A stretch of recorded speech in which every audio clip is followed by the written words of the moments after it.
এই যে নির্বাচন চলছে ডাকসুতে, এমন এমন দোষ এক একজনের উপরে দিচ্ছে এক একজন, অথচ ওই দোষ তার ভেতরে নেই। শুধু রাজনৈতিক প্রতিহিংসার কারণে এই দোষগুলো অনেকের উপরে চাপানো হচ্ছে। কোরআনে কারীম জানিয়েছে, ওয়ামাই ইয়াকসিবে খাতিয়াতান আও ইসমান সুম্মা ইয়ারমি বিহি বারিআন ফাকাদ ইহতামালা বুহতানা ওয়া ইসমান মুবিনা। সূরা নিসা 112 নম্বর আয়াতে আছে, রব্বুল আলামিন বলেন, দুনিয়ায় বহু মানুষ এমন আছে নিজে অন্যায় করে, নিজে অপরাধমূলক কাজগুলো করে বেড়ায়, আর এই কাজটা যখন হয়ে যায় তখন একটা নিরপরাধ মানুষের উপরে দোষটা চাপিয়ে নিজে সাধু সাজে। এটা সব চাইতে বেশি করছে, এখন আমি নাম নিলাম না, সেই লোক কে?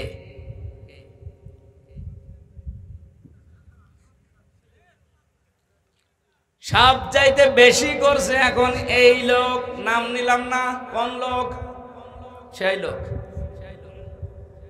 আশা করছি সে বুঝবে, সে যেন থামে। আপনি সাদিক কায়েমের উপরে, ফরহাদের উপরে এমন এমন দোষ চাপিয়ে দিচ্ছেন, ওই বিষয়ে কি তারা কিছু জানেই না? বিশ্বাস করেন আল্লাহর কসম, যে দোষ তাদের উপরে চাপিয়ে জাতির সামনে তাদেরকে কালার করতে চাচ্ছেন, বদনাম করতে চাচ্ছেন, ওই দোষ তো তারা করে নাই। ওই দোষ আপনাকে দিয়ে আল্লাহ দুনিয়ায় করাবে, এরপরে আপনার মরণ হবে। আপনি লাঞ্ছনা গঞ্জনা অপমানের শিকার হবেন দুনিয়ায়, আপনি দেখবেন কি হয় আপনার। পৃথিবীতে এটা চির সত্য, ধ্রুব সত্য কথা, দুনিয়ায় যে ধরনের অপরাধ করে না, তার উপরে যদি ওই অপরাধ কেউ চাপিয়ে দেয়, মহান আল্লাহ তাকে দিয়ে ওই অপরাধ আগে করায়। হাসিনা এই দেশে 15.5 বছরে বহু আলেমের উপরে এমন মিথ্যা তহমত চাপিয়ে দিয়েছিল যে বিষয়ে আলেমরা জানতই না। কথা বলে না কেন? আরে ভাই, আমি নিজে তো ভিকটিম, আমার উপরে দেশ চাপিয়ে দিয়েছিল যেটা, ও বিষয় আমি জানতামই না। আমার জঙ্গি মামলা দিয়েছিল, আমি নাকি আনসারুল্লাহ বাংলা টিমের সারা বাংলাদেশের প্রধান, অথচ সাতাশে কি আমি আজ পর্যন্ত জানি না। অথচ আল্লাহ এমন একটা বাতাস ঘুরিয়ে দিয়েছে, সারা পৃথিবীতে এখন সব চাইতে বড় জঙ্গিদের তালিকায় হাসিনা। আলহামদুলিল্লাহ। ঝিনাইদহ জেলার সদর থানার অন্তর্গত খড়িখালি সরকারি প্রাথমিক বিদ্যালয় ময়দানে 7 নম্বর মহারাজপুর ইউনিয়ন বিষয়খালী বাজার কর্তৃক আয়োজিত তাফসীরুল কোরআন মাহফিলে, এটা আয়োজনে আছে বাংলাদেশ জামাত ইসলামী। এই নামটা বললে আমাদের অনেকের কলিজা ভরে যায়। কিছু মানুষ আছে এখনো পর্যন্ত সেই মানধাত আমলে আছে, তাদের কলিজায় এখনো আগুন লাগে। ইতিহাসবিদ এবং বুদ্ধিজীবী বদরুদ্দিন ওমর, উনি মারা গেছে পরশুদিন।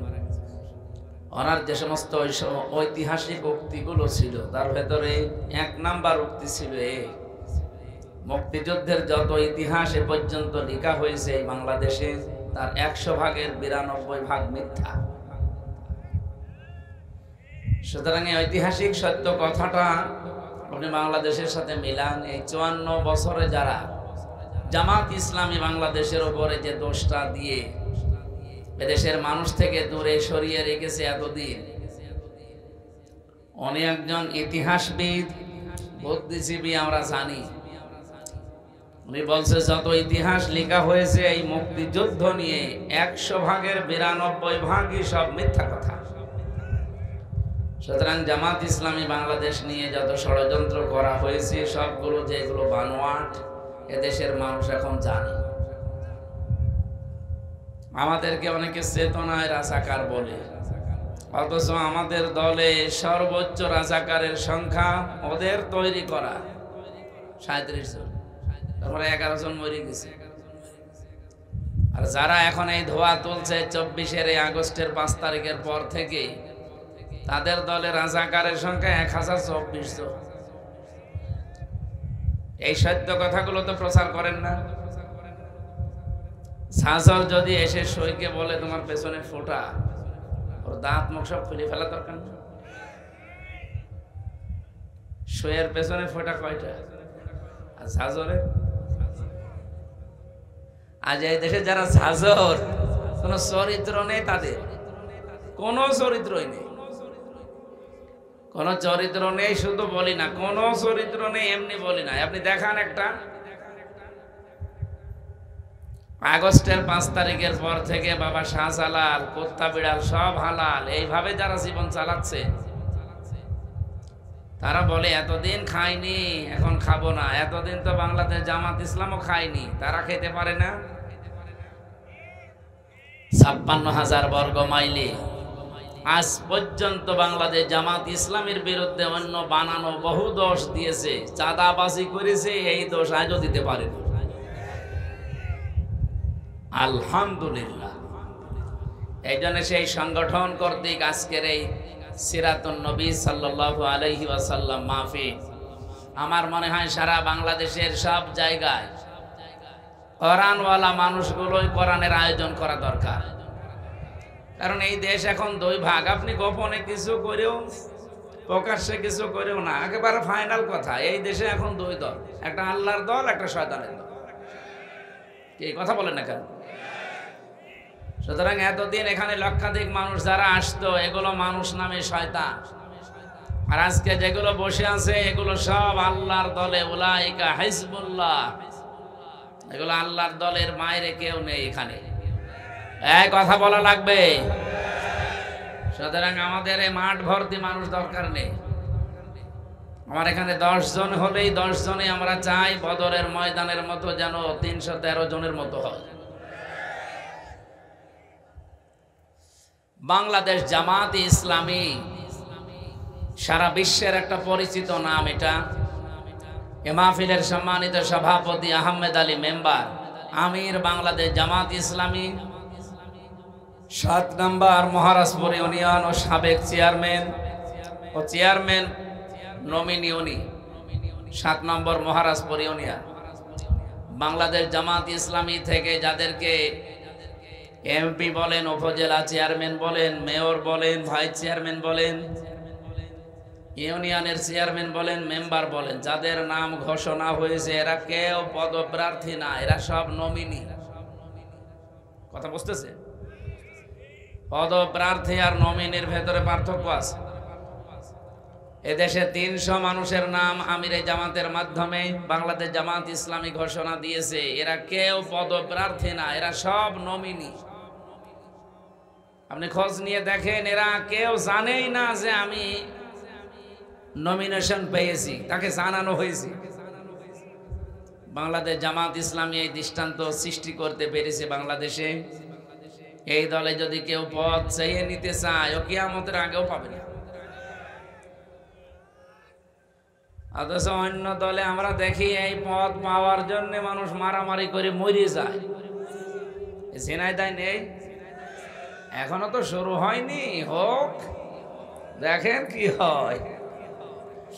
অথচ 300 মানুষের নাম সারা দেশে ঘোষণা হয়েছে, কেউ তো মারা যায়নি। আর আমি দেখলাম যাদের নাম ঘোষণা হয়েছে প্রত্যেকে ওই দিন কন্দন করেছে। এটা একটা বিশাল বোঝা। সংগঠন বাদ দিয়ে অন্য কেউ যদি আমাদের ওপর এটা চাপিয়ে দিত, সত্য কথা বলছি, আমরা সত্যি এটা নিতাম না। কিন্তু সামি'না ওয়া আতা'না এই কথা বলে যেদিন এসেছি, যে শুনলাম এবং আল্লাহ রসুলের বাইরে যদি কিছু না হয় মেনে নিলাম, এই জন্য আমরা কিছু বলতে পারি না। এই দৃষ্টান্ত যেহেতু বাংলাদেশ জামাত ইসলামী সৃষ্টি অলরেডি করে ফেলেছে, তাদের কাছ থেকে আপনারাও শিক্ষা নেন। এখনো 73টা দল আছে এই দেশে। কত? 73টা। আশা করছি সবাই বাংলাদেশ জামাত ইসলামীকে মডেল মনে করবে। কারণ এই দেশে যা কিছু করতে চান ভালো, জামাত ছাড়া আপনি অন্য কারো কাছে পাবেন না। যা আছে, আমি বাংলায় কথা বলছি, সবগুলো ধোঁকাবাজি, প্রতারণা, এই 2 নাম্বারই, এই মুখ জোর করা ছাড়া, এই চাপাবাজি ছাড়া কিচ্ছু। আপনি রিমান্ডে নিয়ে পিটাবেন, দেখবেন সব বলে দেবেন। আজকের মাহফিলের প্রধান অতিথি আপনারা যার নাম এতক্ষণ শুনলেন, দেখলেন, তার কথা শুনলেন, অধ্যাপক আলী আজম মোহাম্মদ আবু বকর। অনেক বড় নাম, আল্লাহ যেন বড় করেন, বলেন আমিন। উনি আমির বাংলাদেশ জামাত ইসলামী ঝিনাইদহ জেলা শাখা। জামাত শুধু এখন জেলায়, থানায়, উপজেলায় নেই, ইউনিয়নে নেই, এখন ওয়ার্ড পর্যন্ত চলে গেছে। অথচ এই দেশে যাদের ওয়ার্ড না, ইউনিয়ন না, থানা না, উপজেলা না, জেলা না, বিভাগ না, শুধু কেন্দ্রের সভাপতি আর সেক্রেটারি, তাছাড়া আর কেউ নেই। তাদের গলাবাজি দেখেছি, তাদের ফাপড় দেখলে মনে হয় সারা দেশই তাদের, অথচ সে নিজের সভাপতি আর ছেলে সেক্রেটারি। আমি জেলখানায় পেয়েছিলাম, আমি যে ভবনে থাকতাম ওই ভবনের পাশে একজন ছিল, তার নাম আব্দুল মতিন। উনি আল্লাহর দলের সভাপতি। আমি বলছি, ভাই আপনি আল্লাহর দলের সভাপতি, সেক্রেটারি কে? বলছি ছেলে। এরকম দল দেশে নেই। এই রাম আর বামদের যে গলা ফাটানো চিৎকার, ওদের শুধু ওই, তাছাড়া আর কেউ নেই। সুতরাং আজকের প্রধান অতিথি উনি একজন কলেজের অধ্যাপক। কোরআনের আয়াত যেভাবে পড়ছিলেন, বোঝাচ্ছিলেন, একজন মাওলানার মতো না? বলেন তো, অনেক মাওলানাও মনে হয় এভাবে ডিপলি কোরআন বোঝে না। ওয়াংসালনাল হাদিদা ফিহি বাসুন শাদীদ, উনি যেটা মিন করতে চাচ্ছিলেন, আল্লাহ রাব্বুল আলামিন এই শক্তি, এই ক্ষমতা, এই রাজত্ব যেন এবার এদেশের মুসলমানদের হাতে এনে দেন। আরো জোরে বলেন আমিন। এখানে আলোচনা রেখেছেন বাংলাদেশ জামাত ইসলামী কর্তৃক নমিনীয়, এই যে পাশের থানা, এটা কি জানো, কালীগঞ্জ না? কালীগঞ্জ। উনি একজন আলেম, বাংলাদেশ জামাত ইসলামীর নমিনি উনি মাওলানা আবু তালিব এসেছে ভাই, দামাত বারকাতুহুমুল আলিয়া। এখানে বিশেষ আলোচক যিনি, আপনাদের এই জেলার কৃতি সন্তান, শ্রদ্ধাভাজন বড় ভাই, আমার বিশ্ববিদ্যালয়ের ডক্টর মাওলানা হাবিবুর রহমান। উনি আমির বাংলাদেশ জামাত ইসলামী ঝিনাইদহ সদর উপজেলা, সাবেক উপজেলা চেয়ারম্যান না ভাই? চেয়ারম্যান, আগামীতে যেন চেয়ারম্যান হয় ইনশাআল্লাহ। মানে এই সমস্ত মানুষগুলো চেয়ারম্যান, মেয়র, এমপি যদি হয়, এদের এই টাকা এদিক থেকে এদিকে যাবে না। তো বাকি যাদেরকে তো দেখলাম, যারা এখন এই যে গলা ফাটাচ্ছে, ওরা বারবার 5 বার চ্যাম্পিয়ন হয়েছে। মানুষ তো খেলাধুলা করে চ্যাম্পিয়ন হয়, আর তারা দুর্নীতিতে। তারা যদি এখন আবার গলা উঁচু করে কথা বলে, গলা কেটে ফেলা দরকার না? আমার আজকের আলোচনার বিষয়টা আমি আগে বলে দিচ্ছি। আমি এভাবে সাজিয়েছি কোরআনের এই আয়াত দিয়ে, আমি তাফসীর থেকে এগুলো বানিয়েছি। সাবধান, কার আদর্শ অনুসরণ করছেন? যেহেতু সিরাত মাহফিল, আলোচনার বিষয় কি বললাম? সাবধান। এরপরে একটা আশ্চর্যবোধক চিহ্ন আছে। এরপরের শব্দটা হচ্ছে কার আদর্শ অনুসরণ করছেন, প্রশ্নবোধক চিহ্ন। আশা করছি এই বিষয়টা সামনে নিয়ে ঘন্টাখানিক কথা বলতে চাই। শুধু প্রসাব, পায়খানা আর বিড়ি খাওয়া ছাড়া কেউ যাবেন না। না, অনেকের আবার নেশা আছে, তো খেয়ে আবার চলে আসবে। ঠিক আছে, অবশ্য ঠিক। হ্যাঁ, আজিজ বিড়ি তো পাশের জেলায় তৈরি হয়। এখানে বিশেষ অতিথি অনেক মানুষের নাম দিয়েছেন আপনারা। জেলা নায়েবে আমির এসেছেন জনাব আব্দুল আলিম, জেলা সেক্রেটারি এসেছেন অধ্যাপক আব্দুল আওয়াল, মাওলানা ওলিউর রহমান, কাজী সগির আহমেদ, মাওলানা রেজাউল করিম, আলমগীর হোসেন। 17 নম্বর নলডাঙ্গা ইউনিয়ন, এটা জামাতের চেয়ারম্যান নমিনি উনি আলমগীর হোসেন ভাই। আর আপনাদের মহারাজপুর ইউনিয়নে বাংলাদেশ জামাত থেকে নমিনি হয়েছেন আমার আলম হোসেন ভাই, আহমদ আলী,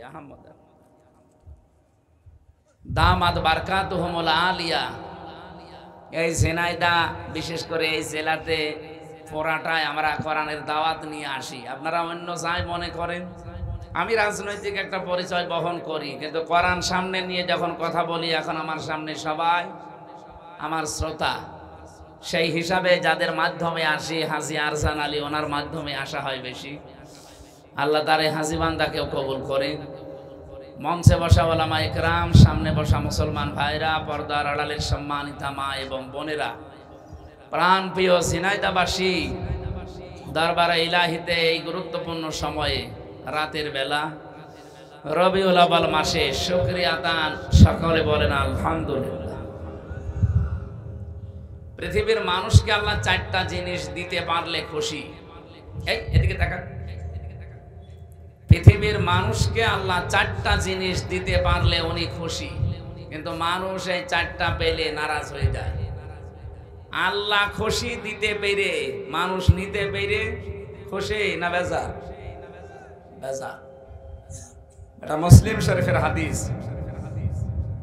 নবীজি বলেন, 1 নম্বরে আল্লাহ যদি কারো ঘরে কন্যা সন্তান দিতে পারে আল্লাহ খুশি হয়।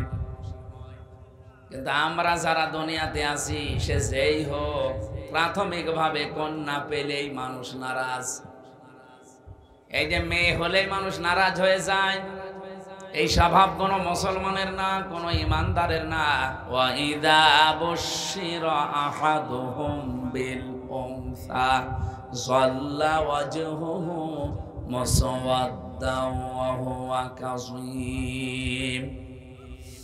সূরা নাহলের ভেতরে এসেছে, আল্লাহ বলেন, যখন আপনি কন্যা হয়েছে এই সংবাদ দেবেন, কাফের যারা, তাদের মুখ কালো হয়ে যাবে। কন্যা হয়েছে কথা বললে মুখ কালো হয় কাদের?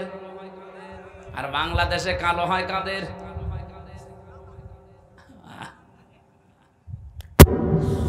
আপনি টের পাচ্ছেন আল্লাহ আপনার উপরে খুশি হয়েছেন, এই জন্য এটা দিলেন।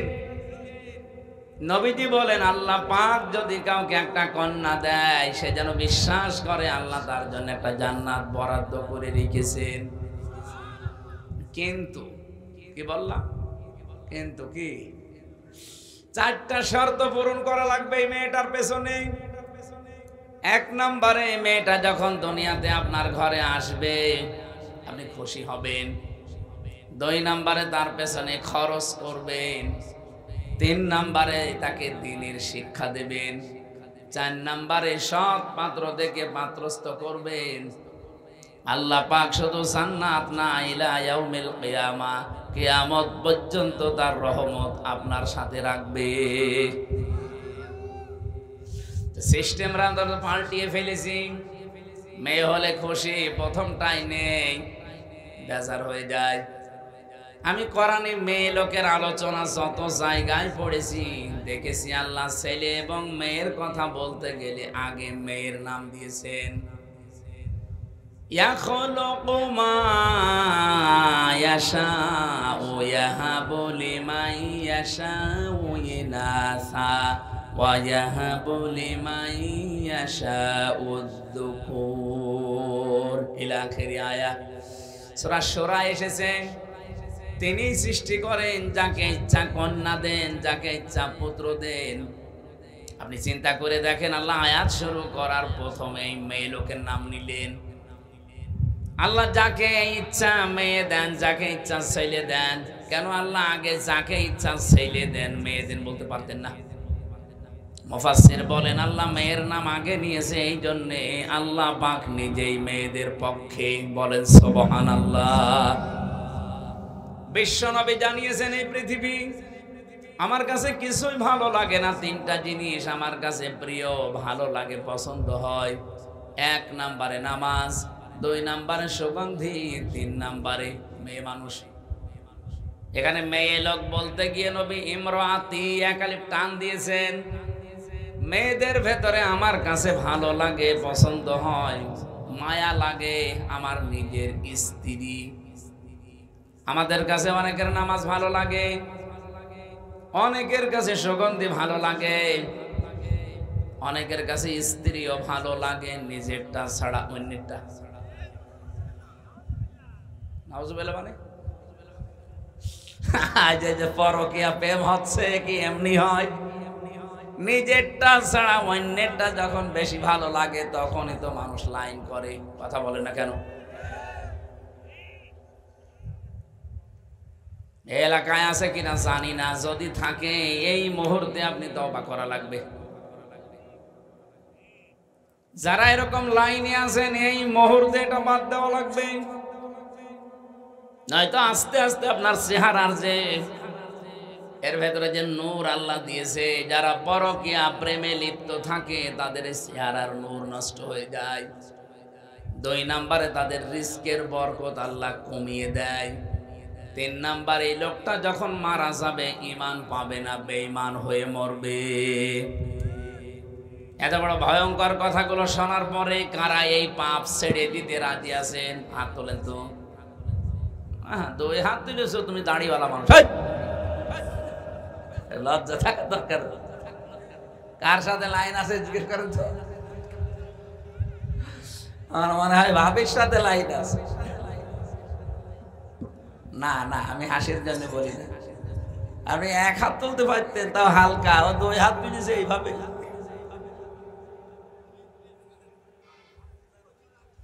যদি কেউ থেকে থাকেন আশা করছি ওনার মতো ছেড়ে দেবেন। বিশ্বনবী জানিয়েছেন, কোন ঘরে যদি একটা আল্লাহওয়ালা মেয়ে লোক থাকে, ওই বাড়িওয়ালা যেন বিশ্বাস করে জান্নাতের একটা টুকরা আল্লাহ তাকে দিয়েছে।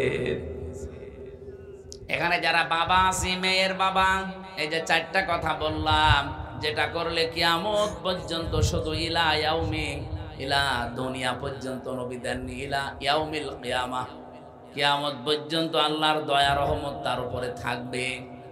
তাহলে 1 নম্বরে আপনি খুশি হবেন, 2 নম্বরে তার পেছনে আপনি খরচ করবেন সাধ্য মতো, 3 নম্বরে তাকে দ্বীন শেখাবেন, 4 নম্বরে তাকে সৎ পাত্র দেখে পাত্রস্থ করবেন। যদিও বাংলাদেশে মেয়েদের বিবাহের বয়স ধরা হয় 18 বছর, কিন্তু কোরআন হাদিস অনুযায়ী মেয়েদের বিবাহের বয়স ধরা হবে যেই দিন তার শরীর খারাপ হবে ওই দিন থেকে। এটা 10 বছরে, 12 বছরে, 15 বছরে, 18 বছরে হতে পারে। সম্মানিতা মা বোন যারা বসে আছেন, এখানে একটা মাসলা বলি। অনেকেই বেহুশ আছেন, এ বিষয়ে কোনো খবর নেই, হুঁশ নেই। নামাজ কিন্তু ফরজ, রোজা কিন্তু ফরজ। অনেকে হেলায় খেলায় নষ্ট করে নামাজও শুরু করে, রোজাও রাখে, কিন্তু একেবারে মধ্যম বয়সে না। মেয়েদের যেই দিন শরীর খারাপ হবে ওই দিনের পর থেকেই পবিত্র হয়ে তার নামাজ যে আরম্ভ হয়ে গেল জীবনে, রোজা যে আরম্ভ হয়ে গেল, কোনোদিন সে আর এগুলো ছাড়তে পারবে না। শুধু মাসে 3 দিন, 5 দিন, 7 দিন, 10 দিন বাদ দিয়ে ওর জীবনে নামাজও বাদ নেই, রোজাও বাদ নেই। কথা বোঝা গেছে? এই মাসলাটা যারা জানতেন না, আজকে থেকে আমল করবেন। আপনার মেয়ে যদি 10 বছরে বা 12 বছরে, 15 বছরে শরীর খারাপ হয়েছে, আপনার স্ত্রী তো জানে, ওর পরে কোনোদিন যেন এই মেয়েটা আর ফরজ নামাজ বাদ দিতে না পারে। যদি হেলায় খেলায় নষ্ট হয়ে যায়, আপনার আমল নামায় কবিরা গুনাহ উঠতে থাকবে। এই যে নামাজ পড়লো না আপনার এই মেয়েটা, বালেগা হওয়ার পরেও কিয়ামতের দিন এই মেয়েটাকে যখন সর্বপ্রথম আল্লাহ তুলবে, আপনারা জানেন সবাই, আউয়ালু মা ইউহাসাবু বিহিল আবদু ইয়াউমাল কিয়ামাতিস সালাহ। কিয়ামতের দিন আল্লাহ তার সামনে দাঁড় করিয়ে সর্বপ্রথম নামাজের হিসাব নেবেন। এই মেয়েটাকে যখন জিজ্ঞাসা করবে, তোমার শরীর খারাপ হয়েছিল 13 বছর বয়সে, আর নামাজ আরম্ভ করেছো 20 বছর বয়সে, এই 7টা বছর যে নামাজ পড়ো নাই, কার আন্ডারে ছিলে? এই মেয়েটা নির্দ্বিধায় ওই দিন কিন্তু আপনার দোষ দেবে। কথা বলেন না কেন? নির্দ্বিধায় বলবে, ওয়াকালাল্লাযীনা কাফারু রব্বানা আরিনাল্লাযাইনি আযাল্লানা মিনাল জিন্নি ওয়াল ইনস নাজআলুহুমা তাহাতা আকদামিনা লিয়াকুনা মিনাল আসফালিন। সূরা হামিম সাজদার 29 নম্বর আয়াতে এসেছে, রব্বুল আলামিন বলেন, কাফেরেরা ওই দিন বলবে, রব্বানা, হে আমাদের প্রতিপালক, আরিনা, আমাদেরকে দেখান, আদাল্লানা মিনাল জিন্নি ওয়াল ইনস, ওই সমস্ত জিন আর মানুষদের যারা দুনিয়াতে আমাদেরকে পথভ্রষ্ট করেছিল, তারা নিজেরা হেদায়ের উপরে চলতো, আমাদেরকে চালাতো না, ওদেরকে ডাক দেন। এখানে ডাক দেন বলতে ডাক দেওয়া হবে সর্বপ্রথম তার গার্জিয়ান, মা আর বাবা, বড় ভাই, এদেরকে রাব্বুল আলামিন ব্যাখ্যা দিচ্ছেন নিজে কিভাবে কি করবে জানো। এই সন্তানটা মাকে আর বাবাকে দেখার পরে বলবে, কাছে আসেন। নাজআলহুমা তাহতা আকদামিনা, আল্লাহ কদম দিতে পারতেন, আকদাম বহু বচন দিয়েছেন। আপনার এই আদরের মেয়েটা, আপনার আদরের ছেলে আপনাকে ডাক দিয়ে নিচে ফেলবে আর মুখের উপরে জোড়া লাথি দেবে। আপনার মেয়ের বয়স এখন 17 বছর, আমার জাদু ঘুমাচ্ছে, ঘুমা কর, নামাজে দরকার নেই এখন, অথচ এই জাদু আপনার মুখে জোড়া লাথি মারবে।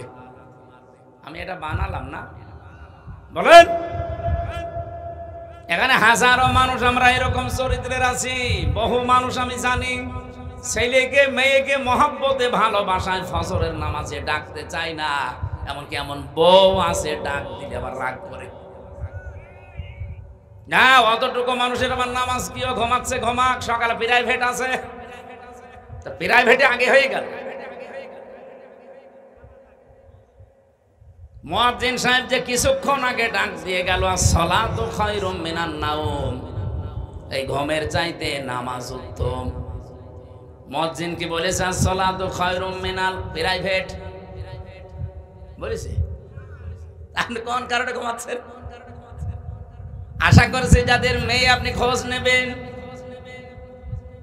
যদি আপনি দেখেন আপনার স্ত্রীর কাছ থেকে খোঁজ খবর নিয়ে যে আপনার মেয়ে অন্তত এখন 15 বছর, 14 বছর থেকে তার শরীর খারাপ আরম্ভ হয়েছে, কোনো ছাড় নেই, নামাজ তাকে পড়তেই হবে, নয়তো ওই মেয়ের কারণে কিয়ামতের দিন শেষে আবার জাহান্নামে শুধু যাবেন না, লিয়াকুনা মিনাল আসফালিন, বলবে আল্লাহ একে তো জোড়া লাথি মুখে দেব, আমি যেখানে যাই ওকে সেখানে নিয়ে যাব। আসফালা সাফিলিন ইসমে তাফসিলের সিগা, এত নিচে জাহান্নামে নিয়ে যাব যার নিচে আর কেউ যায় না। কে বলবে এটা? আপনার আদরের এই 14 বছরের মেয়েটা। বলেন নাউজুবিল্লাহ। নবীজি এজন্যই জানিয়েছেন মেয়ে যখন আসবে খুশি হবা, কারণ 4 জন ফেরেশতার সঙ্গে সঙ্গে ওই ঘরের ভেতরে এসে বলে এই দুর্বল দেহটা একটা দুর্বল দেহ থেকে বের হয়ে এসেছে, এই মেয়েটাকে যা আদর করবে, দিন শেখাবে, সৎ পাত্রে পাত্রস্থ করতে পারবে, কিয়ামত পর্যন্ত আল্লাহর রহমতের ফেরেশতাদের দোয়া তার সাথে থাকবে। এই জন্য আল্লাহ কোনো বাড়িতে যদি মেয়ে দেয় আল্লাহ খুশি। আল্লাহ বলেন আমি আরেকটু যখন খুশি হই ওই বান্দার উপরে, তখন তাকে রোগ আর ব্যাধি দেই, অথচ এইটা পেলে আমরা নারাজ। আপনি কি জানেন আপনার শরীরে ফোট বের হয়? এই ফোট বের হওয়ার কারণে আপনার পাপ মাফ হয়। শরীর যে গরম হয়, জ্বর হয়, এই জ্বরের কারণে আপনার গুনাহ মাফ হয়ে যায়। হোঁচট খেয়েছেন, একটু ব্যথা লেগেছে, রক্ত বের হয়ে গেছে, যা পেয়েছেন কষ্টটা, এর কারণে আপনার একটা পাপ মাফ হয়ে গেছে। এই জন্য মুমিনের কাছে যদি রোগ আর ব্যাধি আসে, আল্লাহ বলেন আমি তার উপর আর একটু বেশি খুশি, এই জন্য তাকে মাফ করার এই চিন্তা। কিন্তু আমরা নারাজ হই অনেকে। 3 নম্বরে আল্লাহ বলেন আমি যদি আর একটু বেশি খুশি হই এই বান্দার উপরে, তখন তার বাড়িতে আমি মেহমান পাঠাই। কিন্তু এখানে আমরা যারা আছি, যে আছি না কেন, মানুষের যে আচরণ স্বভাব সুলভ, মেহমান দেখলে খুশি হওয়া দূরের কথা, অধিকাংশ মানুষ নারাজ। আল্লাহ বলেন আমি মেহমান পাঠালে একটু বেশি খুশি হই, আর আমরা নারাজ হয়ে যাই।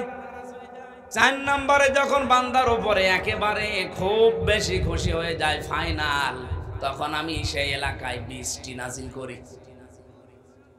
সিস্টেম অপর পৃষ্ঠায় দেখুন, নবীজি বলেন, এটা মুসলিম শরীফের হাদিস, আল্লাহ পাক সবচাইতে বেশি রাগান্বিত হয় দুনিয়ায় 4টা কাজে, কিন্তু বান্দা বান্দি দুনিয়ায় 4 কাজ করতে পেরে খুশি। 1 নম্বরে মানুষ খুশি হয় যৌতুক পেয়ে, আর আল্লাহ নারাজ হয় এইটা দেখলে। এজেনায় দায় যৌতুক নেই।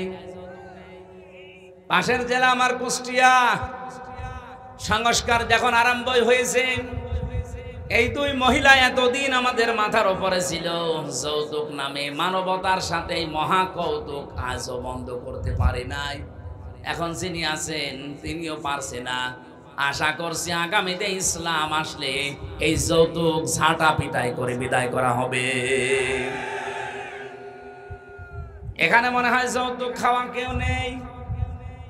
অনেক সন্তান খেতে চায় না, বাধ্য হয় তার বাবা আর মায়ের কারণে।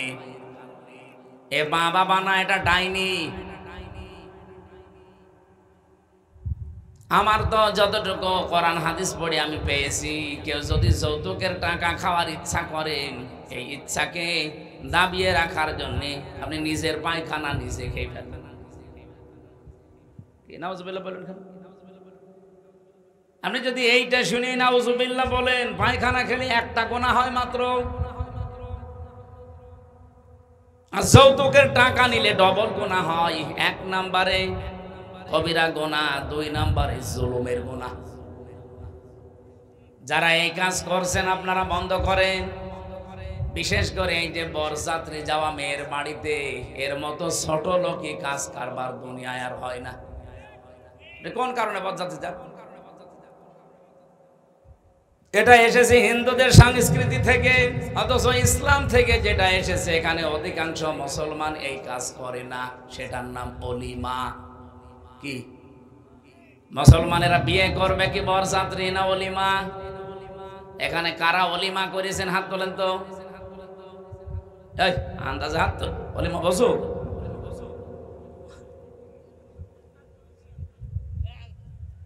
না, এই যে হাত তুলেছে এর কি এখনো বিয়ে হয়েছে নাকি অলিমা বসেও?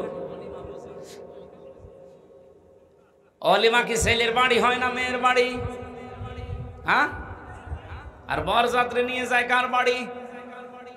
যেহেতু ইসলামে এটা নেই, আজকে থেকে এই সংস্কার ঝিনাইদহ জেলা থেকে আরম্ভ হবে ইনশাআল্লাহ। এটা বাকি 63 জেলায় ছড়িয়ে যাবে। এটা রেকর্ড হচ্ছে। আমরা আজকে থেকে এই মুহূর্তে সিদ্ধান্ত নিয়ে নিলাম, জীবনে কোনোদিন আর বরযাত্রীর দাওয়াত পেলে যাব না। কারা যাবেন না হাত তোলেন তো বরযাত্রী জীবনে? আর অনেকে হাত তুলছে না, ও দান্দায় আছে। আমি কি হাদিস কোরআন বানাচ্ছি? আপনি যদি কোরআনের কথা হাদিসের কথা শুনেও না মানে, আপনার এখানে আসার দরকার কি? বলেন, আপনাকে বলা লাগবে জীবনে কোনোদিন আর বরযাত্রী খাইতে যাব না, দাওয়াত পেলেও যাব না। বলবো না, অলিমা দাওয়াত দেন যাব। কারা কারা বরযাত্রী যাবেন না হাত তোলেন। তোলেন, তাড়াতাড়ি তোলেন। বরযাত্রী খাওয়াচ্ছে। বারবার এত করে বলছি, কারণ আছে, কারণ আমার 3টা মেয়ে ছেলে নেই, আমার বাসা লাগবে না। না, যদি আমি বানিয়ে বলছি না, এটা হাদিস কোরআন, কিন্তু আমরা মেনে নিতে চাই। ভাই, আল্লাহ আমাকে দেয়নি ছেলে, মেয়ে দিয়েছে, কিন্তু যৌতুকের টাকা নেওয়া। আল্লাহ পাক বলেন, আমি যদি আর একটু বেশি রেগে যাই কারো উপরে, আমি তখন দেখি এই লোকটা গীবতে লিপ্ত। তার মানে আল্লাহ পাক বেশি রেগে যান মানুষকে গীবত করতে দেখলে। অথচ বাস্তবতায় দেখলাম এখনো চলছে বাংলাদেশে গীবত। দূরের কথা, গীবতের উপরের আরেকটা পাপ আছে, তার নাম তোহমত। সেইটা এই দেশে সবচাইতে বেশি হচ্ছে। একজনের উপরে কোনো দোষ চাপিয়ে দিলেন, অথচ ওই লোকটা ওই দোষ করে নাই। ওইটার কারণে সে জাতির কাছে কালার হয়ে গেল, একটা বদনাম হয়ে গেল তার। এরকম দোষ তো দেশে নেই। এই যে নির্বাচন চলছে ডাকসুতে, এমন এমন দোষ এক একজনের উপরে দিচ্ছে এক একজন, অথচ ওই দোষ তার ভেতরে নেই। শুধু রাজনৈতিক প্রতিহিংসার কারণে এই দোষগুলো অনেকের উপরে চাপানো হচ্ছে। কোরআনে কারীম জানিয়েছে ওয়া মাইয়াকসিবে খাতিয়াতান আও ইসমান সুম্মা ইয়ারমি বিহি বারিআন ফাকাদ ইহতামালা বুহতানা ওয়া ইসমান মুবিনা। সূরা নিসা 112 নম্বর আয়াতে আছে রব্বুল আলামিন বলেন দুনিয়ায় বহু মানুষ এমন আছে নিজে অন্যায় করে, নিজে অপরাধমূলক কাজগুলো করে বেড়ায়, আর এই কাজটা যখন হয়ে যায় তখন একটা নিরপরাধ মানুষের উপরে দোষটা চাপিয়ে নিজে সাধু সাজে। এটা সব চাইতে বেশি করছে, এখন আমি নাম নিলাম না, সেই লোক কে?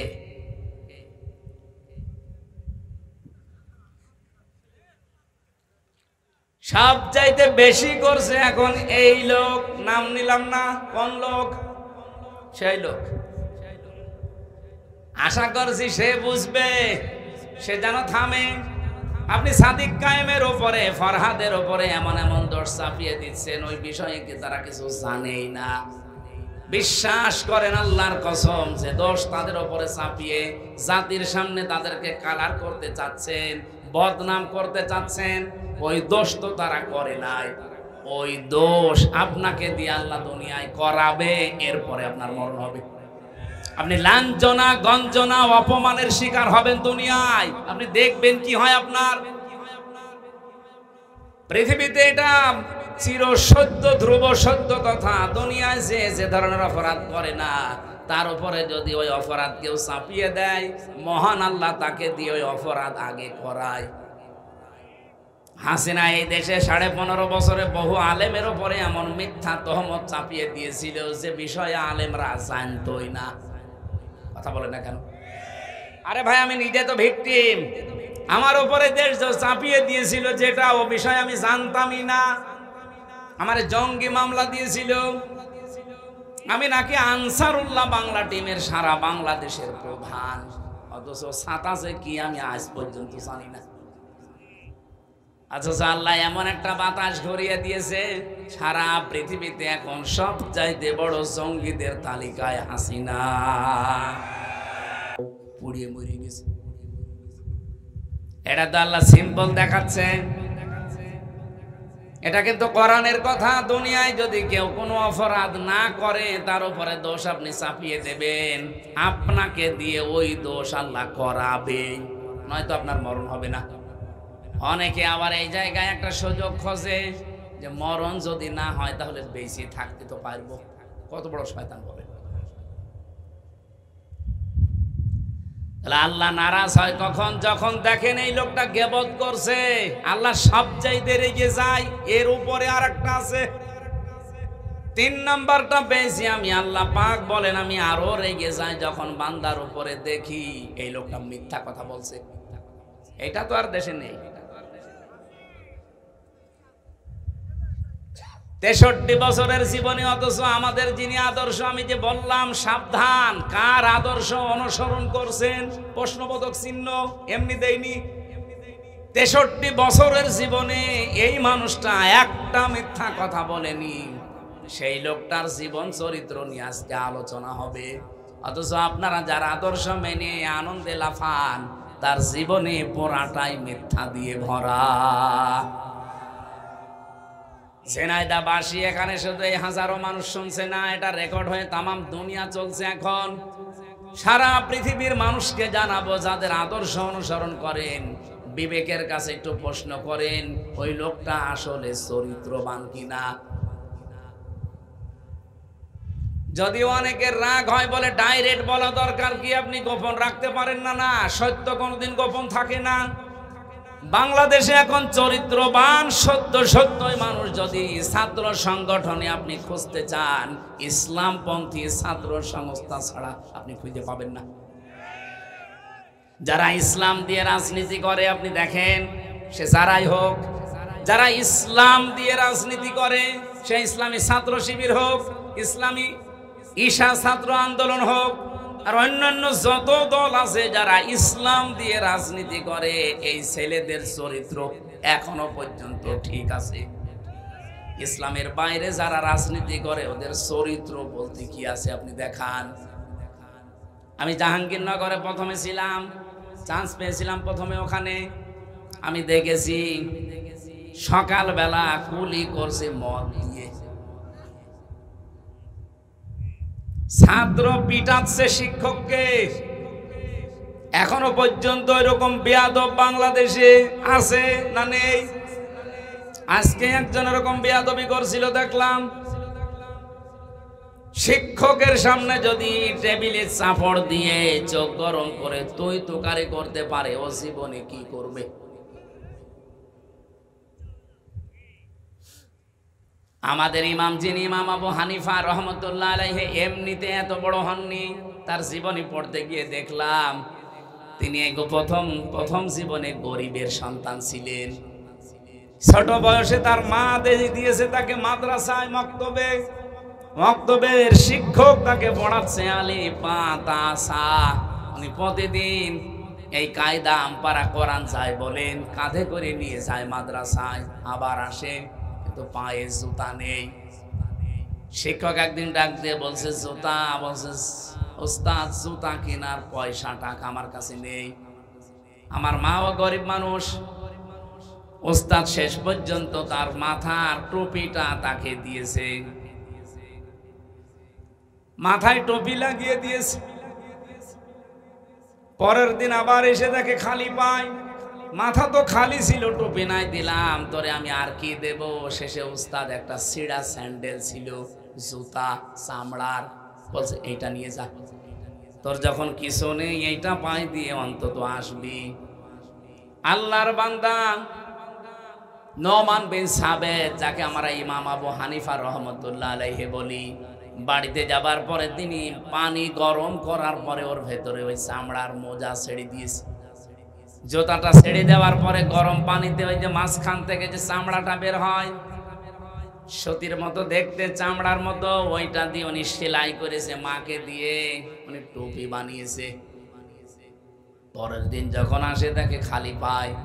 ওস্তাদ রেগে গেছে, তোরে দিলাম আমি স্যান্ডেল বা জুতা, পায়ে না দিয়ে খালি পায় কেন? ইমাম আবু হানিফা কেঁদে ফেলেছে, ডাক দিয়ে বলে ওস্তাদ আপনার পায়ে দেওয়া জিনিস আমি পায়ে দেব কি করে? আমি নিজে আমার মাকে দিয়ে পানি গরম করি, ওইটা এই যে কাপড়টা মাঝখানে ছিল ওইটা আমি এখন এই যে সেলাই করে টুপি বানিয়ে ফেলেছি। এলেম এমনি আসে আপনার কাছে?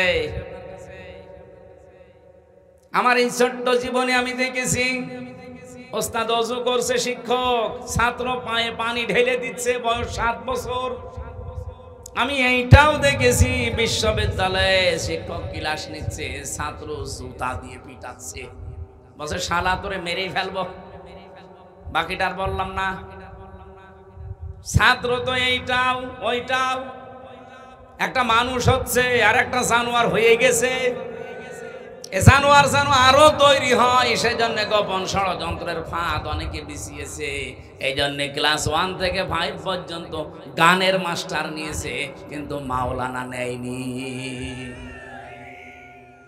আমরা চাই আগামী থেকে ডক্টর মোহাম্মদ ইউনূস আপনি যেই কয়দিনই আছেন একটা কিছু করে যান, যেন আপনি অমর হয়ে থাকতে পারেন। ফেব্রুয়ারির 12 তারিখে বলেছেন যে নির্বাচন দিয়ে আপনি বিদায় নেন, কিন্তু এমন একটা কাজ আপনি 92% মুসলমানের দেশে করে যান, এই দেশে আগামীতে কিয়ামত পর্যন্ত যত সন্তান আসবে তারা 5 পর্যন্ত পড়লেই যেন আলেম হয়ে যায়। একজন করে আলেম শিক্ষক নেওয়া দেওয়ার পক্ষে আপনারা নেই? বলেন বলেন, দাবি আছে কার কার? এই দাবিটা আমার সাথে হাত তোলেন তো, লিল্লাহে তাকবীর। এটা শুধু ঝিনাইদহবাসীর দাবি না, সারা বাংলাদেশের 18 কোটি মানুষ, দল মত জাতি বর্ণ ধর্ম নির্বিশেষে সবার আহ্বান এটা। আশা করছে ডক্টর ইউনূস তাদের দায়িত্ব নিয়েছে, তারা যেন এই পালস বুঝতে পারে। এটা একটা গভীর ষড়যন্ত্র। গানের মাস্টার নিয়োগ দিলেন, সেখানে টাকা লাগবে না। শরীর চর্চার মাস্টার নিয়োগ দিয়েছেন, টাকা লাগবে না। মুসলমানদের টাকা দিয়ে আপনি বেতন দেবেন গান শেখাতে, নাচ শেখাতে, শরীর চর্চা করতে। এই মুসলমানদের টাকা দিয়ে একজন আলেমকে রাখার ক্ষমতা আপনার হয় না। এমনিতেই ও মাস্টার্সে পড়ে শিক্ষক পিটাবে, আজকে এই গয়েশ চন্দ্র, কি ওর নাম? গয়েশ চন্দ্র, হ্যাঁ, গণেশ। এই গণেশের বাচ্চা গণেশ আজকে যা করেছে একজন শিক্ষকের সামনে, এটা কোনো ছাত্রের আচরণ হতে পারে না।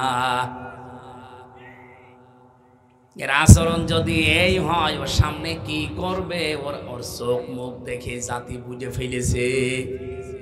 আশা করব আপনারা একটা মাজলুম দল যারা সর্বোচ্চ দায়িত্বে আছেন, এরকম বেয়াদব গুলোকে ঘাড়ে ধাক্কা দিয়ে বের করে দেন।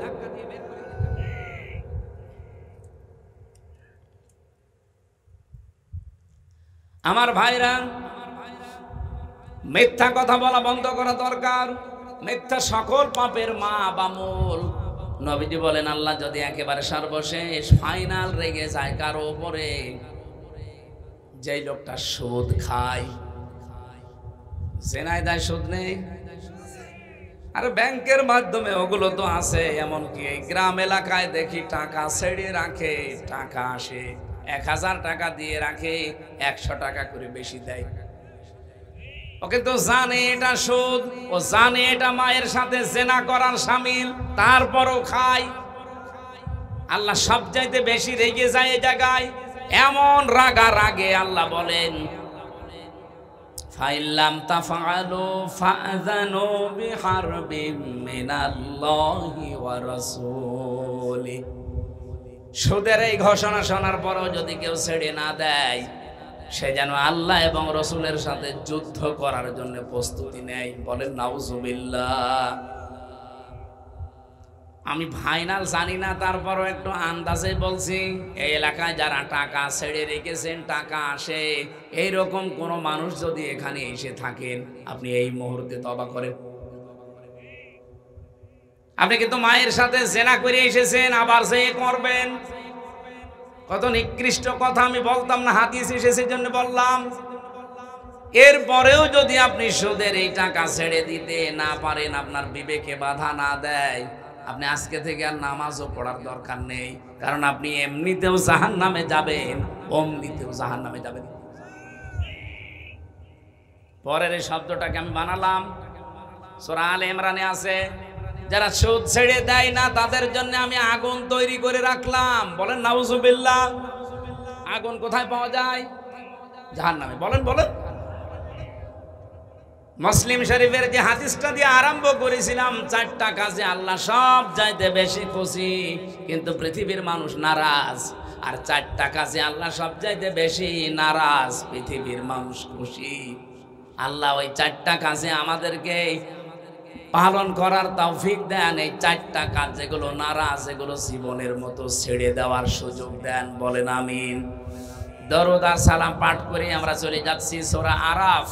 এই এদিকে তাকান ভাই, আমরা তেলাওয়াত করেছি সূরা আরাফ থেকে। আয়াত নাম্বার হচ্ছে 45, 46। 2টা মাত্র আয়াত পড়েছি কোরআনের। এখানে 206টা আয়াত আছে। দেখেন আপনি এই 2টা আয়াতে যত তথ্য বের হবে, তাহলে 206টা আয়াতে কত কথা থাকতে পারে। কোন আয়াত থেকে তাফসীর করতে হলে, বলতে হলে আমরা জানি কয়েকটা নিয়ম মানা লাগে। তার প্রথম নিয়ম হচ্ছে শুদ্ধ তেলাওয়াত, যেটা আমরা আগে করে ফেলেছি। 2 নম্বরে মাতৃভাষায় অর্থ এখন করা হবে। 3 নম্বরে ঐতিহাসিক প্রেক্ষাপট, এরপরে নামকরণ, এরপরে ব্যাখ্যা, এরপরে মূল শিক্ষা। তেলাওয়াত যেহেতু হয়েছে, এবার তাকান, আল্লাহ ডাক দিয়েছেন আদমের সন্তানদেরকে। আমরা আদমের সন্তান কিনা? বলেন বলেন। ইয়া বানি আদামা ইম্মা ইয়াতিয়ান্নাকুম রুসুলুম মিনকুম ইয়াকুসসুনা আলাইকুম আয়াতি। আল্লাহ পাক বলেন, হে বনি আদম সন্তান, ইম্মা ইয়াতিয়ান্নাকুম রুসুলুম মিনকুম, তোমাদের কাছে, তোমাদের মধ্য থেকে রাসূল পাঠিয়েছিলাম। ইয়াকুসসুনা আলাইকুম আয়াতি, আমার আয়াতগুলো তারা তেলাওয়াত করে করে তোমাদেরকে শুনিয়েছে, বর্ণনা করে। এখান থেকে কয়েকটা শিক্ষা আমরা আগে নেই, তারপরে বাকিটা। 3 নম্বরে পেয়েছিলাম কোন আয়াত থেকে যদি আপনি কথা বলেন ওই সূরার নামকরণ কিভাবে হয়েছে, ওই কোন সূরা থেকে, এইটা আগে জনগণকে জানাবেন। আমরা যেহেতু সূরা আরাফ থেকে আলোচনা করছি, আরাফ শব্দের শাব্দিক অর্থ হচ্ছে জান্নাতি আর জাহান্নামী মানুষের ঝগড়ার স্থান। 2 নম্বর ব্যাখ্যা, আরাফ মানে জাহান্নাম আর জান্নাতের মাঝখানে একটা প্রাচীর, একটা দেওয়াল।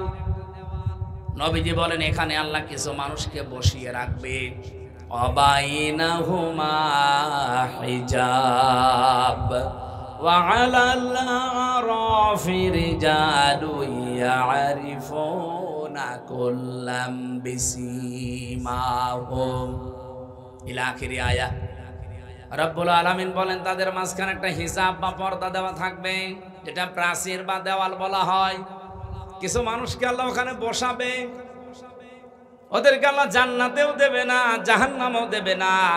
হাদিসের শেষ পর্যন্ত আমি পড়ে দেখেছি, কোথায় দেবে এ কথা আর নেই। এখন আমার প্রশ্ন, সাহাবী এই প্রশ্নই করেছিলেন, হে নবী এদেরকে আল্লাহ জান্নাতে দেবে না কোন কারণে? নবীজি ব্যাখ্যা করতে গিয়ে বলেছিলেন, সাহাবী এদের জীবনে সব ভালো ছিল, কিন্তু মা বাবার সাথে সম্পর্ক ভালো ছিল না। ঝিনাইদহ বাসী এটা পড়লে আমার কেমন যেন ভয় লাগে। বাংলাদেশে আমরা বহু সন্তান এমন আছি, সব আমাদের ভালো, কিন্তু মা বাবার সাথে সম্পর্ক আমরা ভালো করতে পারছি না। কথা বলেন না কেন? এই জায়গায় যারা সব চাইতে বড় বাধা, আমার মা বাবার সাথে আমার সম্পর্কটা খারাপ করার পেছনে, আমি তো কয়েকটা মানুষকে খুঁজে পেয়েছি, দেখেন তো আপনার সাথে মেলে কিনা। 1 নম্বরে আমার শাশুড়ি, 2 নম্বরে আমার বউ। তাই বলে আমারটা না, ওইটা বলে আমি মায়ের খাবো?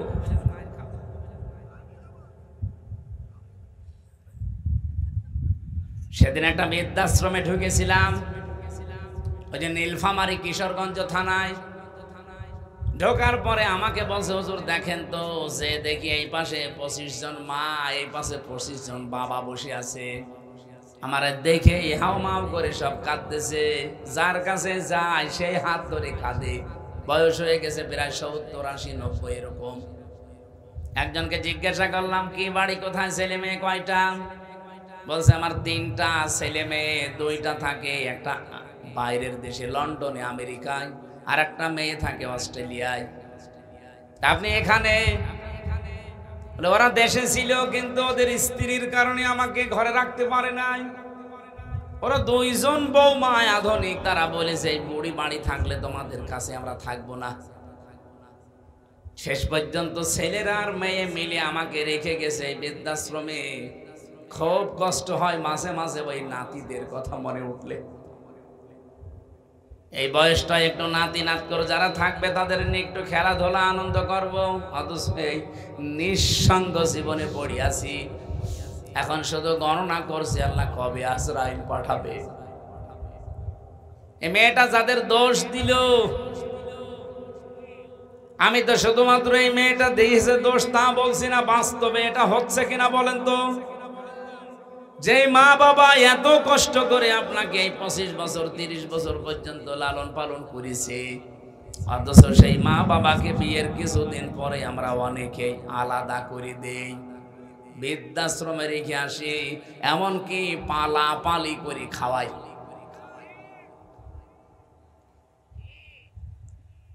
একজন মায়ের পেটে 22টা সন্তান, এতগুলো সন্তান তার পেট থেকে বের হয়।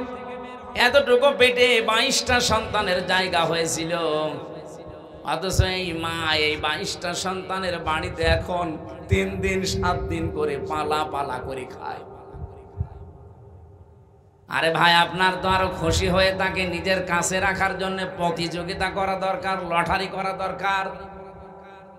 প্রত্যেকেই যদি এই লটারি করতো, আমার মনে হয় মা কারো ভাগে না, সারা জীবন একজনের ভাগে চলে যেত। আমরা পারছি না। আপনি জান্নাতে যেতে পারবেন না, এই জায়গায় দাঁড়িয়ে থাকবেন। আপনার নামাজ ছিল, রোজা ছিল, পর্দা ছিল, ভালো ব্যবহার ছিল, মা বাবার সম্পর্ক আপনি ঠিক রাখেন নাই। আল্লাহ তুমি আমাদেরকে এই সমাজে এরকম অবস্থা থেকে বাঁচাও, বলেন আমিন। বিশ্বনবী বলেন এদেরকে আল্লাহ জান্নাতেও দেবে না। সাহাবী বলেন হুজুর জান্নাতে দেবে না কেন? নবীজি বলেন জান্নাতে দেবে না এ কারণে জাহান্নামে দেবে না।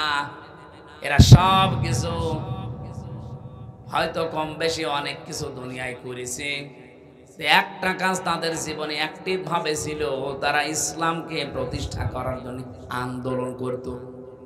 আজ বাংলাদেশ জামাত ইসলামী যেটা করছে ইসলামকে প্রতিষ্ঠা করার জন্য না শুধু ক্ষমতায় দেওয়ার জন্য। আপনি যত উল্টাপাল্টা চিন্তা করেন আপনি খারাপ, তাই আপনার চিন্তাও খারাপ। কিন্তু যারা অ্যাক্টিভ জামাত ইসলামী বাংলাদেশে যোগ দিয়েছে, কসম আল্লাহর, এরাও যদি মনে করে না একমাত্র শুধুমাত্র কেবলমাত্র আমার ক্ষমতায় দরকার, ক্ষমতা দরকার আমার এই জন্যে আমি এই চেয়ারে বসে ভালো কাজের আঞ্জাম দিতে চাই। কারণ আমি এতদিন দেখেছি এখানে যারা বসেছে এখানে অবৈধ কাজই বেশি হয়েছে, দুর্নীতি বেশি হয়েছে। কিন্তু কয়েকটা মানুষকে তো দেখলাম যারা চেয়ার পাওয়ার পরেও নির্ভেজাল ছিল। মাওলানা মতিউর রহমান নিজামী, কথা বলেন। আমরা তো এই জন্যই চাচ্ছি এই সমাজটাকে যদি এখনো পরিবর্তন করতে চান, ইসলামকে আজ জায়গা মতো পৌঁছিয়ে দেওয়া লাগবে। কোরআন শরীফের সবচাইতে বেশি যে আয়াতটা আমরা পড়ি, জানি, শুনি, তার নাম তা'মুরুনা বিল মারুফ তানহাউনা আনিল মুনকার। আল্লাহ বলেন ভালো কাজে আদেশ দাও, অন্যায় কাজে নিষেধ করো না। এটা বাংলা অর্থ হয়নি। তা'মুরুনা বিল মারুফ, তোমরা আদেশ করবা পরিচিত কাজের, তানহাউনা আনিল মুনকার, তোমরা অন্যায় কাজে বাধা দিবা, প্রতিবন্ধকতা সৃষ্টি করবা। বাংলার মুসলমানেরা কথা বললে শুধু রাজনীতি মনে হয় আপনার কাছে, কথা বললে আপনার কাছে ধান্দাবাজি মনে হয়। বলেন তো আজ 54 বছরে ভালো কাজ বলেন, পরিচিত কাজ বলেন যেগুলো, এগুলো কি আদেশের জায়গায় আছে? নেই। এটা অনুরোধের জায়গায় আমরা নিয়েছি। এটা যদি আদেশের জায়গায় রাখতাম, আল্লাহর কসম এই দেশে কেউ চাঁদাবাজি করে টিকে থাকতে পারতো না। এজন্য আহ্বান জানাচ্ছি, আশার সঞ্চার করতে চাই। যদি চাঁদাবাজ মুক্ত দেশ চান, যদি আগামীতে মিথ্যা মামলা, মিথ্যা সাক্ষী নিয়ে সারা জীবন জেলে থাকতে না চান, যা করেছেন করেছেন, ফিরে আসেন। বাংলাদেশ জামাত ইসলামীর পতাকা তলে ফিরে এসে দিনকে আজ বিজয় করে জায়গা মতো পৌঁছিয়ে দেন। কোনো দিন এই দেশে মিথ্যা মামলা, মিথ্যা সাক্ষী আপনার বিপক্ষে আর কেউ দেবে না। আমি গ্যারান্টি দিচ্ছি দেবে না। আপনি ইসলামকে জায়গা মতো একটু পৌঁছিয়ে দেন। 300 এমপি দেওয়া লাগবে না, মাত্র 151 জন এবার পাঠান। আমি তো সারা বাংলাদেশে স্পিকারই চালাচ্ছি। 151 জন যদি সত্যি এবার কোরআন বুকে নিয়ে যেতে পারে, 5 বছর লাগবে না, মাত্র 2 বছরেই বাংলাদেশ মিনি জান্নাত হয়ে যাবে। কারণ কোন জায়গায় কোন ঔষধ দেওয়া লাগে এটা ভালো জানে কে? বলেন বলেন। সাদাবাজি করা, সাদাও থাকবে না, বাজিও থাকবে না। চুরি এমন ঔষধ আল্লাহ দিয়েছে, চোর পুরুষ হোক নারী হোক, যদি সাক্ষ্য প্রমাণে ধরা পড়ে কোনো বিচার লাগবে না, হাত কেটে দেন। এ বাংলাদেশে চোর মুক্তই করতে পারে না। কেউ বলে আমি চোরের খনি পেয়েছি। চোর মুক্ত বাংলাদেশ তৈরি করার জন্য একটা ফর্মুলা শুধু আমরা প্রয়োগ করব সামনে। বাংলাদেশে 5 বছর না, 2 দিনে চোর মুক্ত হয়ে যাবে। কারণ কোন জায়গায় দুর্বলতা, কোন ঔষধ দেওয়া লাগবে এটা ভালো জানে কে? বলেন তো। আহ্বান জানাচ্ছি, যদি নিরাপদ পৃথিবী পেতে চান, নিরাপত্তার সাথে বসবাস করে দুনিয়ার জীবন ত্যাগ করতে চান, আসেন আমরা এবার সব ভুলে ইসলামকে জায়গা মতো পৌঁছিয়ে দেই। যদি দিতে না পারেন আর নিরাপদে থাকতে পারবেন না, আপনিও ওলিউল্লাহ মুকাদ্দাসের মতো গুম হয়ে যাবেন। কথা বলেন না কেন? ব্যারিস্টার আরমানের মতো গুম হয়ে থাকবেন 8 বছর, আমান আজমির মতো 10 বছর গুম হয়ে থাকবেন। সামনে পরিবেশ কিন্তু আসবে যদি ইসলাম না যায়। শুধু ঠিক ঠিক করে পর্যন্ত শেষ করে দেবেন না। এবার ময়দান আসতেছে, হয় বদরের ময়দান নাই উহুদের ময়দান। বদরের ময়দানে যুদ্ধ হয়েছিল নিজের আপন বাবার সাথে, আপন ছেলের, জামাইয়ের সাথে স্ত্রীর। এই কথা বলেন না কেন? এবারও সেই যুদ্ধের ময়দান আসতেছে শুধু ইসলামের জন্য। এবার দেখবেন আপনার বাবা আপনার বিরুদ্ধে চলে যেতে পারে, আপনার বউ আপনার বিরুদ্ধে চলে যেতে পারে, কিন্তু আমরা এবার ময়দানকে বদরের ময়দান মনে করব ইনশাআল্লাহ।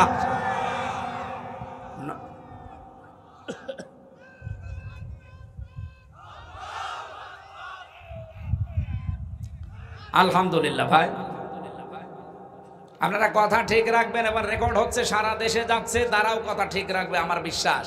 কারণ নবীজিও আশঙ্কা করেছিলেন যে বদরে এবার যে যুদ্ধটা, নিজের আপন বাবার সাথে ছেলে এক দলে, বাবা আর এক দলে, বউ এক দলে, স্বামী আর এক দলে। এ তো আমার কেমন লাগছে, যাবে তো? সাহাবা একরাম ঠিক ওইভাবে গিয়েছিলেন, মাত্র 313 জন। আল্লাহ বিজয় দেয়নি? বলেন বলেন। হ্যাঁ, হয়তো কিছু মানুষকে আল্লাহ শাহাদত বরণ করিয়েছে। এবার যদি ওই কাজ করা লাগে, শাহাদত বরণ নিজে করব, 10টাকে জাহান্নামের সাথে করে নিয়ে যাব।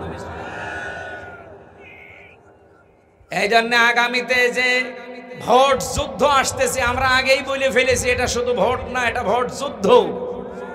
যুদ্ধের ময়দানে কেউ যেমন সূরা কিরাত পড়ে যায় না, জিনিসপত্র নিয়ে যায়, সাজসজ্জা সজ্জিত হয়ে যায়। আগামী থেকে এই ভোট যুদ্ধে যদি আমরা বিজয়ী হতে না পারি, এখন তো আর কি অবস্থায় আছেন, 100 গুণ খারাপ অবস্থা অপেক্ষা করছে। আমি আজকে ঝিনাইদহ শহরে বলছিলাম, অনেক আলেম পর্যন্ত এখনো পর্যন্ত অ্যাক্টিভ না, বলছে না, যদি ইসলাম না আসে তখন আমার ইমামতের কি হবে? আপনি ইমামতি নিয়ে আসেন। আর আপনার এইরকম আশঙ্কা তৈরি হয় কেন যে এবার ইসলাম আসবে না? একটা ছেলে যদি এলাকায় বলে বেড়ায় যে আমার বাবার সম্পদ আমি পাই কি না পাই, তাহলে মানুষ তারে পাগল বলবে না? যে তোর বাবার সম্পদ তুই পাবি না মানে এলাকার মানুষ পাবে? এই দেশ হচ্ছে মুসলমানদের, 92% মানুষ এখানে মুসলমান। কোরআনের আইন এবার জারি হবে না মানে হতেই হবে ইনশাআল্লাহ।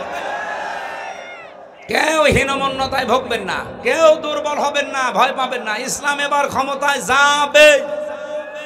আপনি দেখেন না ডাকসুর নির্বাচন, একজন পেয়েছে 17,000 ভোট আর একজন পেয়েছে 3,000 ভোট। এখনো সত্যতা যাচাই করতে পারিনি, আসার সময় দেখছিলাম, আমার মনে হয় 12টার পরে ওটা ফাইনাল ঘোষণা আসবে। ঢাকা থেকে শুরু করে সারা বাংলাদেশে শুধু একটাই আওয়াজ হবে, নারায়ে তাকবীর। জবান খুলে বলেন লিল্লাহে তাকবীর। এটা শুনতে চান না এবার, নাকি শুনবেন ওইটা আবার? না, আমরা মুসলমানের এই দেশে আর কোন তাকবীর শুনতে চাই না। যদি তাকবীর শুনতেই হয়, লিল্লাহে তাকবীর। মন থেকে বলবেন, হার্টের রোগ থাকলে ভালো হয়ে যাবে। রব্বুল আলামিন বলেন, নবীজি বলেন, এই মানুষগুলো শুধু ইসলাম কায়েমের জন্য চেষ্টা চালিয়েছে, এই জন্য আল্লাহ তাদেরকে জাহান্নামে দিচ্ছে না।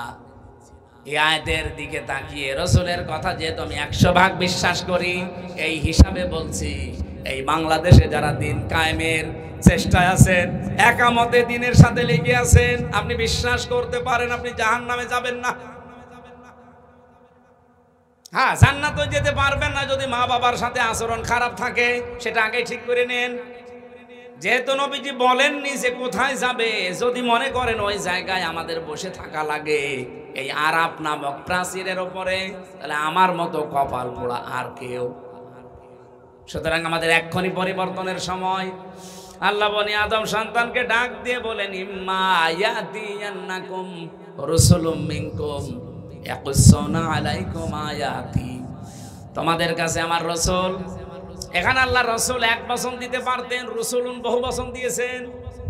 আমার প্রশ্ন হচ্ছে, এখন কি রাসূল আছে? তাহলে আল্লাহ রাসূলুন দিলেন কেন? আয়াতের তাফসীরে ফি জিলালিল কোরআন সাইয়্যিদ কুতুব লিখেছেন, কিয়ামত পর্যন্ত রাসূল থাকবে না, কিন্তু রাসূলের নায়েব থাকবে, উত্তরাধিকারী থাকবে, নায়েবে রাসূল থাকবে, আলেম ওলামা আসবে, আল উলামা ওয়ারাসাতুল আম্বিয়া, এরাও নবীর উত্তরাধিকারী, নায়েবে রাসূল। ইয়াকুসুনা আলাইকুম আয়াতি, তারা বর্ণনা করবে আমার আয়াতসমূহ। আজ বাংলাদেশে আলেম যারা সত্যিকারের, তারা কিন্তু কোরআন থেকে আল্লাহর আয়াতগুলো, ইতিহাসগুলো বর্ণনা করে আমাদের সতর্ক করে, কিন্তু আমরা উল্টা বুঝি। রব্বুল আলামিন বলেন আলেমদের মুখে, নায়েবে রাসূলদের মুখে এই কথাগুলো শোনার পর ফামানিত্তাকা ওয়া আসলাহা, যে ব্যক্তি আল্লাহকে ভয় করার নীতি অবলম্বন করবে আর নিজেকে সংশোধন করে নেবে, ফালা খাউফুন আলাইহিম, কোনো ভয় নেই তাদের জন্য, ওয়ালা হুম ইয়াহজানুন, কোনো চিন্তাও নেই। বলেন সুবহানাল্লাহ। সুতরাং নবীর উম্মতের ভেতরে আমরা যারা শামিল হতে চাই, এই মুহূর্তে নিজেদেরকে আল্লাহর ভয় তৈরি করে থেমে যাওয়া লাগবে। আল্লাহর আয়াতগুলো শুনলে আপনি সঙ্গে সঙ্গে থমকে দাঁড়াবেন, থেমে যাবেন। ওয়াসলাহা, নিজেকে পরিবর্তন করার নিয়তে সংশোধন হয়ে যাবেন। নবীজির হাদিস পড়েছিলাম, কুল্লু উম্মতি ইয়াদখুলুনাল জান্নাহ, আমার প্রতিটি উম্মত জান্নাতে যাবে ইল্লা মান আবা, শুধু আবা বাদ দিয়ে। সাহাবী প্রশ্ন করলেন, মান হিয়া আবা, আবা কি? নবীজি বললেন, মান আতাআনি দাখালাল জান্নাহ, যে ব্যক্তি আমার অনুসরণ করে চলবে পূর্ণাঙ্গ জীবনে, এই লোকটা আমার সাথে জান্নাতি। অমান আসানি ফাকাদ আবা, শোনার পর আমার অবাধ্য হয়ে যাবে, পরিবারে আমার অবাধ্য, সমাজে আমার অবাধ্য, রাষ্ট্রে আমার অবাধ্য, রাজনীতিতে অবাধ্য, সব জায়গায় যখন অবাধ্যতা পাওয়া যাবে, ফাকাদ আবা, ওই লোকটাই অস্বীকারী, ওই লোকটাই জাহান্নামী। বলেন নাউজুবিল্লাহ। এত নাম ধরে ধরে, এত সতর্ক করার পরেও যদি কোনো মানুষের বিবেকে ধাক্কা না লাগে, আমার তো মনে হয় এখন আর কোরআন শরীফ, বুখারী শরীফ, মুসলিম শরীফ দিয়ে হবে না, এ জাতির জন্য এখন বুখারী শরীফ লাগবে। আশা করছে আপনাদের বিবেক খুলবে, আপনি এখন থেকেই নিজেকে সংশোধন করার জন্য এই মুহূর্তে সিদ্ধান্ত নেন। দুনিয়া কিন্তু পুরাটা ধোঁকা, একেবারে বাস্তব বলছি, পুরা জীবনের পুরাটা আমার আল্লাহ কোরআনে তুলে ধরেছেন। ইয়ালামু আন্নামাল হায়াতুদ দুনিয়া লাইবু ওয়া লাহবু ওয়া তাফাখুরুম বাইনাকুম ওয়া তাকাসুরুম ফিল আমওয়ালি ওয়াল আওলাদ। হে দুনিয়ার মানুষেরা, ভালো করে জেনে রাখো, পৃথিবীর জমিন পুরাটাই ধোঁকা। স্ত্রী আপনাকে ভালোবাসে, কে বলেছে? আল্লাহ বলছেন না, এটা ধোঁকা। আপনি আজ পরীক্ষা করার জন্য একটু মরার ভান করে থাকেন। আপনি যদি মরার ভান করে মনে করেন মরে গেছে, শ্বাস নিঃশ্বাস একটু কম নেবেন, আপনার স্ত্রীকে যদি এলাকার মানুষেরা বোঝায় যে ছাতা মরে গেছে, মরে তো গেছে, এখন বাইরে না দিয়ে তুমি যে খাটে আছো, খাটের নিচে গর্ত করে মাটি দেওয়া হবে। আল্লাহর কসম, বাংলাদেশে কোনো বউ রাজি হবে? এই তো আমি এটা সবচাইতে বেশি বুঝেছি এবং বিশ্বাস করি জেলখানায় যাবার পর। আমি জানি যে এগুলো পুরাটা ধোঁকা, কারণ এই নির্জন জীবনে একা একা 3টা বছর যখন রাতের বেলা থাকতাম, ভাবতাম যে আল্লাহর এই আয়াত কত সত্য। এজন্য দুনিয়ার এই সত্য জীবন যেহেতু ধোঁকা, আল্লাহর ভাষায় আমরা যেন এই ধোঁকায় পড়ে আমাদের বিশাল জীবন নষ্ট করি না ফেলি, এমনকি আমি নিজেও। আল্লাহ আমাকে আগে আমল করার তৌফিক দাও, বলেন আমিন। কোন সন্তানাদির পেছনে পড়ে, কোন স্ত্রী, কোন মা বাবার পেছনেও পড়ে আপনি এমন কোন কাজ করতে যাবেন না যেটার দ্বারা আপনার আখিরাত নষ্ট হয়ে যায়। ইয়া আইয়ুহাল্লাযীনা আমানু লা তুলহিকুম আমওয়ালুকুম ওয়ালা আওলাদুকুম আন যিকরিল্লাহ।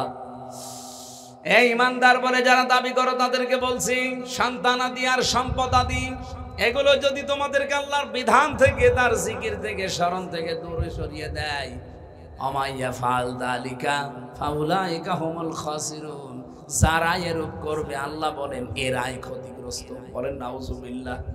উলাইকা যেহেতু আল্লাহ দিয়েছেন, আমরা যেন এর ভেতরে কেউ পড়ে না যাই। এই মুহূর্তে আমাদের জীবনকে আমরা আল্লাহর ভয় দিয়ে সাজাবো, সংশোধন করে পরিবর্তন হওয়ার নিয়ত করে।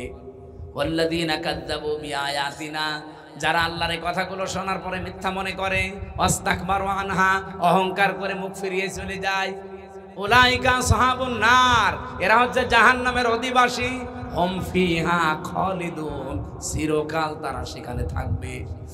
এরপরে আল্লাহ ঘোষণা দিয়েছেন, উলাইকা ফামানা যুলামু মিম্মান ইফতারা আলাল্লাহি কাযিবান আও কাযযাবা বিআয়াতি। পৃথিবীতে বড় জালেম ওইটা যে লোকটা আল্লাহর উপরে এমন দোষ চাপিয়ে দেয়, মিম্মান ইফতারা আলাল্লাহি কাযিবান আও কাযযাবা বিআয়াতি, আল্লাহ সম্পর্কে এমন কথা ধারণা করে বলে বা মিথ্যা প্রতিপন্ন করে তার আয়াতকে, উলাইকা ইয়ানালুহুম নাসিবুহুম মিনাল কিতাব, নির্ধারিত বিধান থেকে তার কাছে কিন্তু তার ভাগ্যে যা লেখা আছে পৌঁছিয়ে যাবে। হাত্তা ইযা জাতুহুম রুসুলুনা ইয়াতাওয়াফাউনাহুম, যখন তার কাছে মরণের ফেরেশতারা চলে আসবে, ক্বালু আইনা মা কুনতুম তাদউনা মিন দুনিল্লাহ, তারা বলবে কোথায় তোমাদের সেই সমস্ত ভগবান, নেতা, খোদা, যারা আল্লাহ বাদ দিয়ে যাদের উপরে ভরসা করেছিলে তাদেরকে নিয়ে আসো। কিয়ামতের কঠিন ময়দানে ওই মানুষগুলো এবার ডাক দেবে, ক্বালু দাল্লু আন্না ওয়া শাহিদু আলা আনফুসিহিম আন্নাহুম কানু কাফিরিন। এ কথা কি বানানো? বিশ্বাস করেন 100% সত্য কথা। রব্বুল আলামিন বলেন, ক্বালু, সবাই মিলে বলবে, দাল্লু আন্না, আমাদের থেকে আজ তারা উধাও হয়ে গেছে। যারা আদর্শ মেনে চলতাম তাকে আর সামনে পাচ্ছি না, যাকে আমি সব কিছুর উপরে রাখতাম সে আমার সামনে আজ নেই। শাহিদু আলা আনফুসিহিম, আমি সাক্ষী দিচ্ছি, স্বীকার করছি আমি জুলুম করেছি আমার উপরে, আন্নাহুম কানু কাফিরিন, আমি কাফের ছিলাম। এই মুহূর্তে এই কথা বলে কোনো লাভ হবে না। পরীক্ষা হয় আমার 1 থেকে মাস্টার্স পর্যন্ত পরীক্ষা দিয়েছি আমি, কোনো দিন প্রশ্নপত্র পরীক্ষার আগের দিন আমি পাইনি।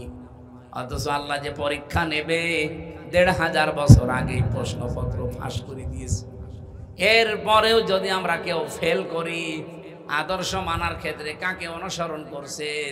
যে লোকটা উদাও হয়ে যাবে মরণের পরে আপনার কাছ থেকে, এমন মানুষকে অনুসরণ করা দরকার। মরণের সময় যিনি শিহরে এসে বলবে, ভয় নেই উম্মত, আমি আছি, তোরে জান্নাতে পৌঁছিয়ে দেব। আল্লাহ রাসূলুল্লাহকে অনুসরণ করার তৌফিক। যেহেতু মরণের পরেই কবরের ভেতরে তাকে দেখানো হবে মান হাজার রাজুল, এই লোকটা কে ছিল। আপনি যদি সত্যি তার আদর্শ মন থেকে মেনে চলতে পারেন, সঙ্গে সঙ্গে আপনার মুখ দিয়ে বের হয়ে যাবে, হাদা নাবিয়ুনা মুহাম্মাদুর রাসূলুল্লাহ। বলেন আমিন, আল্লাহুম্মা আমিন। লা ইলাহা ইল্লা আনতা সুবহানাক ইন্নী কুনতু মিনাজ জালিমিন। রব্বুল আলামিন, যতটুকুই শুনেছি এতটুকুই মেনে চলার তৌফিক দাও। এই সুন্দর আয়োজনে যারা সম্পৃক্ত, আল্লাহ সবাই আসতে না পারলেও যারাই আমরা এসেছি, আমাদেরকে তুমি মেহেরবানি করে এই আয়াতটা মেনে চলার সুযোগ তৈরি করে দাও। রব্বুল আলামিন, কিয়ামতের দিন যেন আফসোস না আসে যে কি করলাম। দুনিয়াতে এমন জীবন গঠন করার তৌফিক দাও, আমাদের আদর্শ যেন একমাত্র রাসূলুল্লাহ হয়ে যায়। এই আয়োজনের সাথে যত মানুষ যেভাবে এসেছে, কাউকে একেবারে খালি হাতে ফেরত দিও না। যে যেইভাবে এগিয়ে এসেছে তার কাছে তোমার রহমত ওইভাবেই এগিয়ে দাও। আমাদের দুনিয়ার জীবনটা তুমি আরো আসান করে দাও, জীবন চলার পথ তুমি সহজ করে দাও। রব্বুল আলামিন, মাহফিলের সভাপতি, প্রধান অতিথি, বিশেষ অতিথি সহ যত আলেম ওলামা এসেছে কবুল করো। আগামীর এই দেশটা তুমি একবারের জন্য হলেও কোরআনের কাছে তুলে দাও। যারা সহযোগিতা করলো টাকা পয়সা দিয়ে, নিজেদের প্রয়োজন থাকার পরেও কোরআন প্রচারে যারা ব্যস্ত, রব্বুল আলামিন এদের টাকা পয়সার বরকত দাও। যে বাড়িতে এসে বসেছিলাম আল্লাহ, ওই বাড়িওয়ালার উপর রহমত নাযিল করো। রব্বুল আলামিন, নারী পুরুষে আমরা যারা অসুস্থ আছি, আমি নিজে অসুস্থ, আমাদেরকে শেফায়ে কামিলা আজিলা দাও। পারিবারিক জীবনে যাদের শান্তি নেই, মেহেরবানি করে তোমার সালাম নামের খাতিরে শান্তি দান করো। এখানে বহু স্বামী বহু স্ত্রী বসে আছে, পরিবারটা তাদের কাছে জাহান্নামের মতো মনে হয়। রব্বুল আলামিন আমাদের পরিবারটা তুমি ওসমান রোকেয়ার মতো বানিয়ে দাও। বারাকাল্লাহু লানা ওয়া লাকুম ফিল কোরআন।